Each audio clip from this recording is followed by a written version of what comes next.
been reading this book lately, Creativity and Becoming, on Art, Writing, and Orthodox Spiritual Life by Jeff Graham. And there's some really interesting stuff in here. There's a whole chapter on Henry Nouwen, which I find interesting. A Catholic author that I've loved, historically have loved along my spiritual journey. Some very deep, pithy books, like Way of the Heart, short things like that. Dostoevsky, Tolkien, he's referencing all these things. And even this last chapter that I just read today about the suffering of art and creativity. And I feel like a lot of this stuff that I'm doing is creative work, right? It's not necessarily fresh. A lot of it's repackaged information, but I'm using creative faculties and energies to come up with topics and ideas to explore and these sort of things. And I'm hoping that they're beneficial to people, but at the same time, I'm constantly wrestling with this, is online the space for this? Should we be a culture of content creation, or should we be a culture of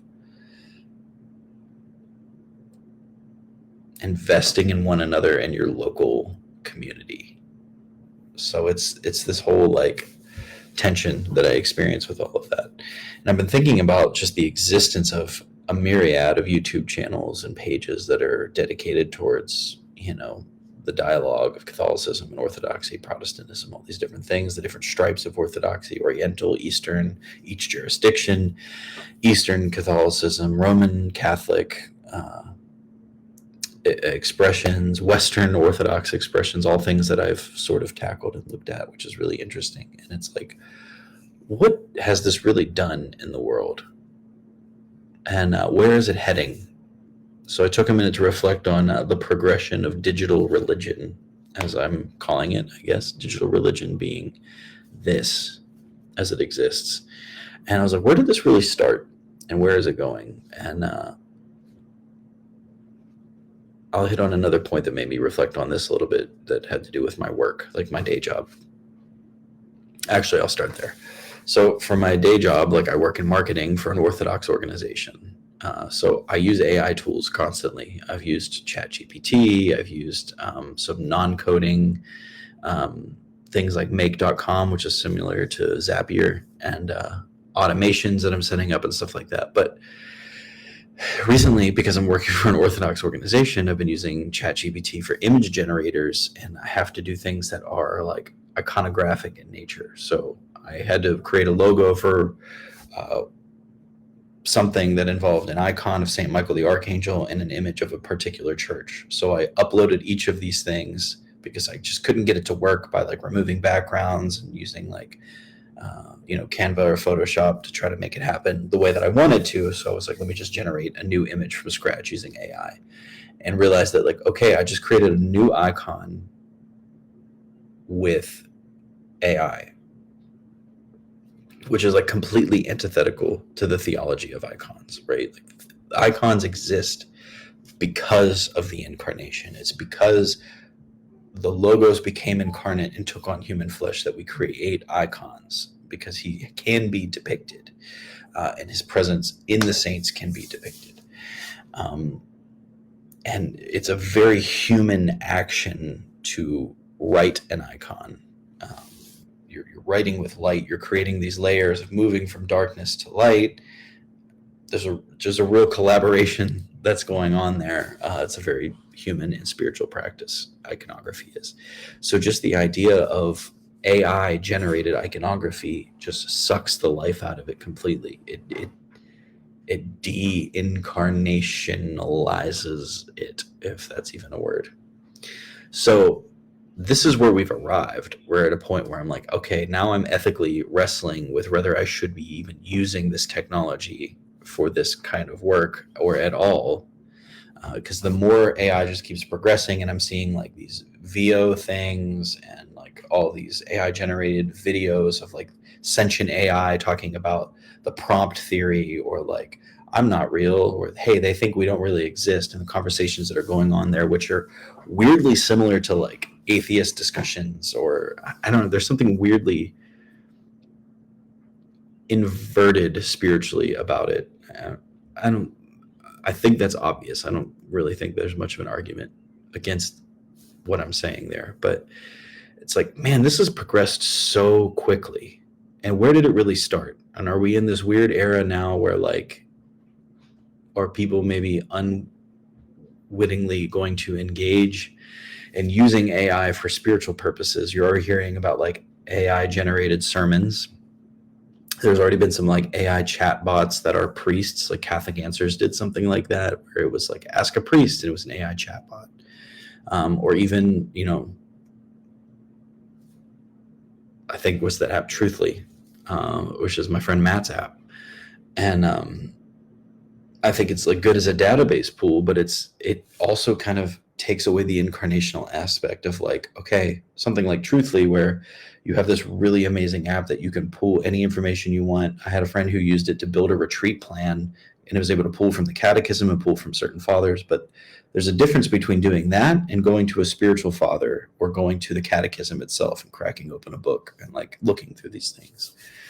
And it reminds me of a conversation I had with my son one time about why he couldn't have a computer. You know, he's 8 and he wanted a laptop.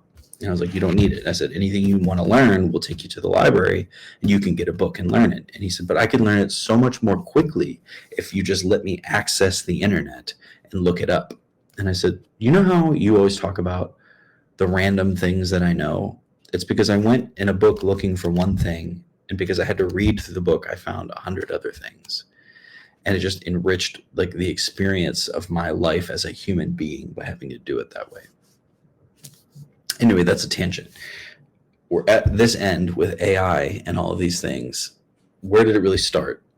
So that's where I was reflecting of like, okay, there were Bible apps, right? Like smartphones came out, iPhone came out. Quickly, there was the Bible app. It's like, okay, so now there's like a digital version of scripture. That's one thing.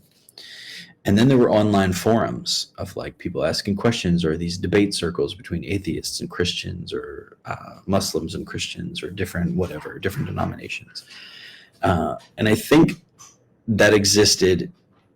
And then there was maybe slowly on the side things like online Bible studies, or maybe like, you know, once video calls became more ubiquitous, online prayer groups or online rosary groups for Catholics, or I don't know if there's been online Jesus prayer groups or anything like that. And I came across a term called like the digital diaspora, which is very interesting to think about. There's like a thing that I didn't even know exists called digital pilgrimages, that people are like through the internet visiting these holy sites without actually going to them or being able to touch them, which really, again, is like a dig at the incarnational aspect of things, where you think about like relics are what they are because they can be interacted with. They could be venerated, they could be touched, they could be kissed. Like you could take a blessing from relics in the same way that you take a blessing from a holy space. Like if somebody visits the Holy Land, a digital version of that is not the same as going and like connecting with them, interacting with them, interfacing with it. And then the irony of all of it is, here I am talking about this in an online community on Locals, right? Which is this thing that we've built and I love, and we all talk about it all the time. We have had time together physically in places, like in person, analog, face-to-face time, which has been amazing. But that is kind of the outlier. Our normal interaction is this. And it's really even weirder in that it's just me talking to a camera and you interacting in a chat box like you are right now, rather than me even seeing your face, which I need to do something about, by the way. But the thing that really, I think, exacerbated this whole thing and streamlined it into like becoming normative was COVID and like Zoom church, online church that started. I heard some insane things. I was still in the evangelical world at that time, that there were like churches that were just saying like, hey, we're never going to get these people back in the building, so we're going to create a virtual campus and we're going to hire a virtual pastor, like a campus pastor whose entire job was just to shepherd a chat box basically for these people. And like, I don't know, maybe some good things came out of that. I knew one person who was part of a digital campus of a church. She lived in Pennsylvania. The church was in North Carolina.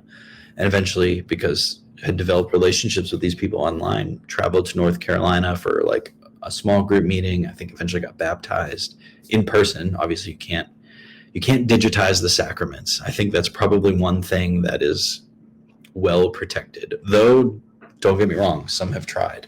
Again, in my like evangelical times, I remember towards the tail end of it during COVID, like as I was leaving, it was like, hey, take communion at home. If you don't have crackers and juice, just use cookies and milk. And it was absolutely tragic to see how far we had devalued it. But yeah, it's just interesting how quickly, like, when did the iPhone come out? Let me look this up. 2007.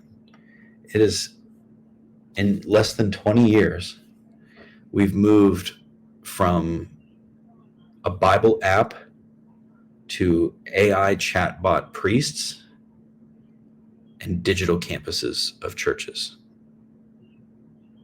and people who just live stream liturgy. It's kind of weird.